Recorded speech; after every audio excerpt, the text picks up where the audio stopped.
नमस्कार, मैं अभिनेंद्र। केंद्रीय संस्कृति मंत्री जी किशन रेड्डी वाराणसी दौरे पर हैं। इस दौरान उन्होंने राहुल गांधी और कांग्रेस पर जमकर निशाना साधा।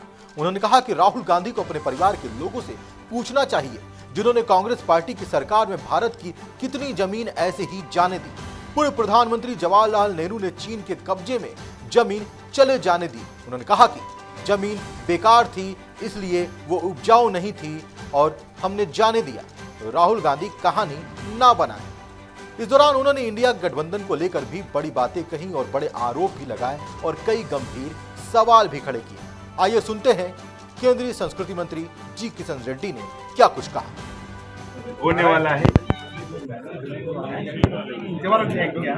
ये पहली बार आदरणीय प्रधानमंत्री नरेंद्र मोदी जी के नेतृत्व में देश भर में मोर देन 50 शहर के अंदर वो हो रहे हैं। पहले जितने भी G20 कंट्रीज का मीटिंग होता था अलग अलग देशों में, सिर्फ नेशनल कैपिटल में पूरा मीटिंग्स होता था।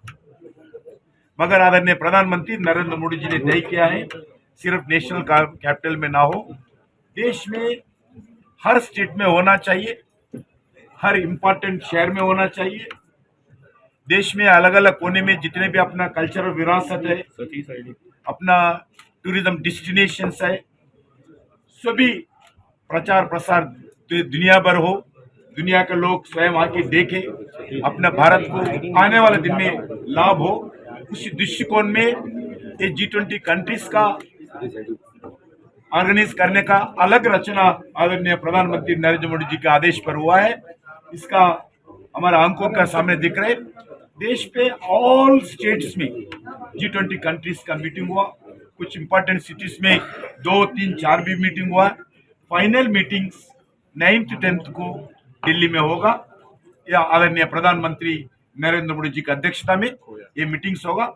जितने भी इस group meetings more than 200 meetings हुआ है, सबका मीटिंग्स का सारांश अपना मिनिस्टर्स मीटिंग का डिक्लेरेशन का सारांश होने के बाद ये मीटिंग में प्रधानमंत्री जी की अध्यक्षता में फाइनल मीटिंग होगा। सर, राहुल गांधी कह रहे हैं कि चीन ने भारत से जमीन छीनी है लद्दाख में और बीजेपी झूठ बोल रही है। उनका जो परिवार से पूछना चाहिए। कांग्रेस पार्टी नेतृत्व में भारत सरकार उनके समय पर कितना भारत का जमीन अलग अलग देशों को दिया है। स्वयं जब प्रधानमंत्री जवाहरलाल नेहरू जी बोले हैं जो जमीन चीन ने ले लिया है वो जमीन कोई यूज नहीं है, वो जमीन खेती नहीं कर सकते हैं, इसलिए वो जमीन लिए तो क्या होता, ऐसा पार्लियामेंट में जवाब दिया है। इसलिए राहुल गांधी से कोई कहानी सुनने का जरूरत नहीं है, उनका प्रश्न को जवाब देने का जरूरत नहीं है।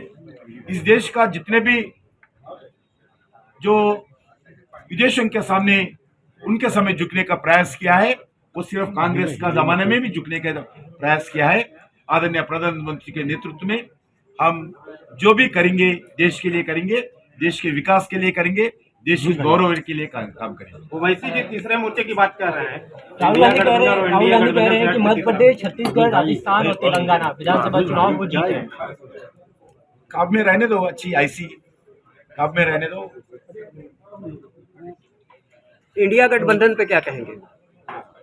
हमारा पार्टी तो बहुत बार कह चुका। आप क्या कहेंगे? जिस तरीके से आप क्या कहेंगे? वो कांग्रेस का गठबंधन है, वो कांग्रेस का गठबंधन हो, जो विपक्ष का गठबंधन हो। मैं पूछना चाहता हूं आपका गठबंधन का नेता कौन है, किनके नेतृत्व में काम करेंगे? देश के जनता किसका नेतृत्व देखकर आपको समर्थन करना चाहिए? उनके पास कोई जवाब नहीं है। ये गठबंधन अपॉर्चुनिटीज गठबंधन है। ये गठबंधन के द्वारा कोई देश को लाभ नहीं होता है, देश को नुकसान होता है ऐसे गठबंधन के द्वारा, क्योंकि इसमें कोई यूनानिमिटी नहीं है। इसलिए ये गठबंधन के बारे में ज्यादा चर्चा करने का जरूरत नहीं है। मैं ये विश्वास दिलाना चाहता हूं आने वाले साल में 2024 में जो लोकसभा का चुनाव होगा, जो एनडीए आदरणीय प्रधानमंत्री नरेंद्र मोदी जी के नेतृत्व में जो आज का हमारा नंबर है पार्लियामेंट में, उससे ज्यादा नंबर लेकर हम पूरा पुनर्सत्ता में आएंगे। हैट्रिक एनडीए सरकार नरेंद्र मोदी जी के नेतृत्व में हैट्रिक सरकार आएंगे।